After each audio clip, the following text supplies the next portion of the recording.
Ladies and gentlemen, when I got into magic at the ripe old age of 6, I loved performing card tricks for people. But after a while, I began to realize that as much as I liked card tricks, I was crazy about rope tricks. Or was it just crazy? I don't know, there was something about rope that was very magical, and I started collecting tricks, learning them, and I'd like to share some of them that I learned along the way. Now the first one is kind of a warm-up trick. It's called the one-handed knot. Not a bad start. But after a while I began to realize it was actually more of a challenge to tie a knot magically with 2 hands, if you did not let go of the ends, because everybody knows to tie a knot, you have to let go of at least one of the ends at some point. But I kept trying and trying and trying, until finally one day, as if by magic, it happened. I was so happy.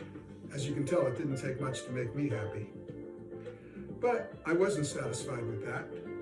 I wanted to find more and more fancy and complicated ways to tie a knot with 2 hands without letting go of any of the ends. Like that, for example. Ah yes, a misspent you. This is called getting to know the rope, by the way. Now after a while I realized, that was 3 tricks in a row where 1 knot magically appeared. But I thought, wouldn't it be cool if instead of doing 3 tricks with 1 knot magically appearing, I could do 1 trick with 3 knots magically appearing. Yeah, that would be good if I could do that, and one of these days I'll have to try to learn it. 3 for the price of 1. Well, it's one thing to make a knot magically appear, but it's another to make one disappear. Now that's magic. And I had to learn that when I was a kid because I was terrible at tying my shoelaces. Because I would always get the end through the loop.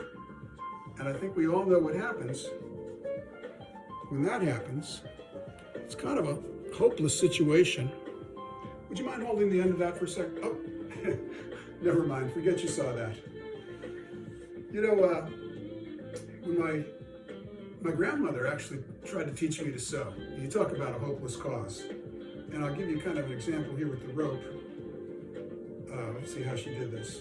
Yeah, first thing she wanted me to do was try to thread the needle. And that's where I kind of got stalled right out of the gate because I couldn't see that well. It's kind of like a camel trying to go through the eye of a needle. How am I doing so far? How about now? Is that better? All right. That's a fun little trick. But the tricks don't always work. And I don't want to say I take it to heart or get despondent or have feelings of hopelessness when I fail at a trick. But fortunately, I know magic because then I can save myself. Ha! From myself. Well, those are a few tricks with some rope that I hope you might enjoy.